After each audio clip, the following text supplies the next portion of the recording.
Imagine standing in your kitchen on an ordinary Tuesday, holding a spoon instead of a plastic bottle. In front of you are two bowls of clear liquid and a small pouch of seaweed powder. You are about to create something that sounds like science fiction, but is in fact a quiet, edible revolution. A shimmering, palm-sized bubble of water wrapped in a skin so delicate it disappears on your tongue. This is not a magic trick. It is a straightforward cooking technique called direct spherification, and learning it can help chip away at one of our planet's most stubborn problems: single-use plastic waste. Every time you make and swallow one of these water spheres, you replace a bottle that might otherwise drift into a river, a whale's belly, or a turtle's path. And you do it with nothing more than seaweed extract, a calcium salt, and a little patience. Let's start with the ingredients because that is where the quiet wonder begins. Sodium alginate comes from brown seaweed. It looks like a fine white powder and has been used for decades in the food industry to thicken ice cream and form edible casings. It is tasteless, odorless, and completely safe.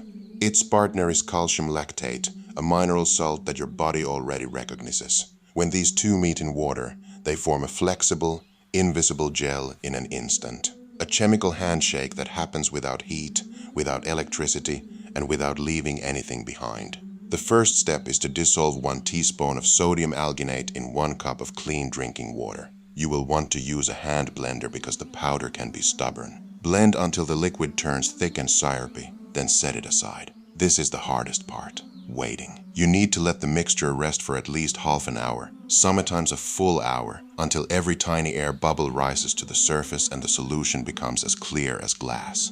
If you rush this step, your spheres will form with weak spots and might burst before you can enjoy them.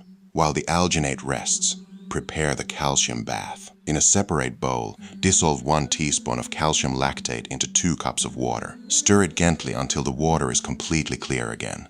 This colorless liquid looks like nothing special, but it holds the key to the transformation.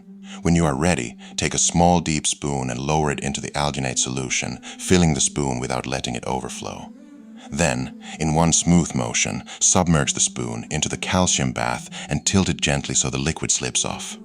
The moment the alginate meets the calcium, a gossamer skin forms around the droplet, trapping the water inside. It happens in less than a second, and yet if you blink you might miss it. You will see a nearly invisible sphere wobbling in the bowl like a tiny water planet. Let it sit for about a minute, then use a slotted spoon to carefully turn it over so the other side sets too.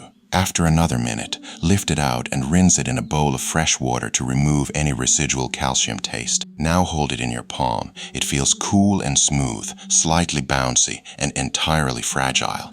Pop it into your mouth and you will experience a burst of pure water, a sensation that feels both futuristic and deeply natural. This moment is the essence of the lesson. Waste is a design flaw, and when you change the design, you change the outcome.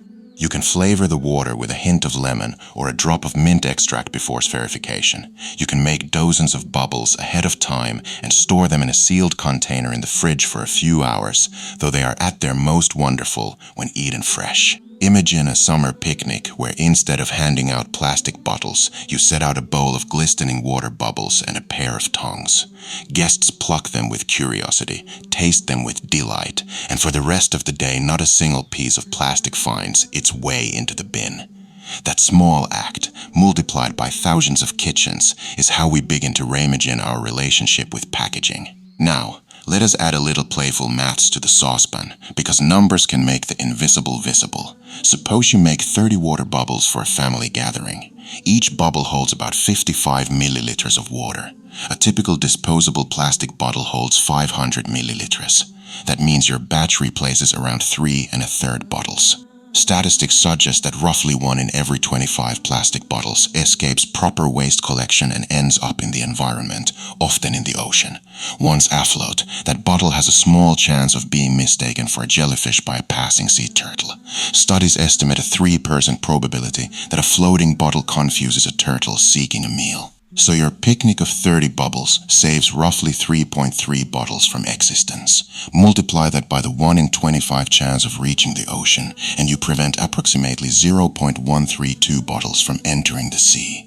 Multiply again by the 3% confusion rate, and you spare about 0.004 sea turtles from a mouthful of plastic. The number feels absurdly small, and that is exactly the point. Every single action ripples, but the ripples add up. If 100,000 people prepare water bubbles once a month, the math transforms into real-world turtles, cleaner beaches, and a cultural shift toward edible, vanishing packaging. Learning to cook these fairs is more than a culinary novelty. It is a tiny act of system design practiced on your benchtop. You become a producer, not just a consumer, of packaging. You prove to yourself that the barrier between drinking water and littering the planet can be as thin as a seaweed skin. The ingredients are accessible, the technique is simple, and the outcome tastes like hope. A burst of fresh water and a whisper of the ocean it came from. So next time you feel that small sting of guilt after buying a plastic bottle, walk into your kitchen instead, stir together seaweed and salt, and watch a new kind of drinking be born. The planet will not notice a single missing bottle, but it will feel a million of them. And that future starts with the spoon in your hand right now.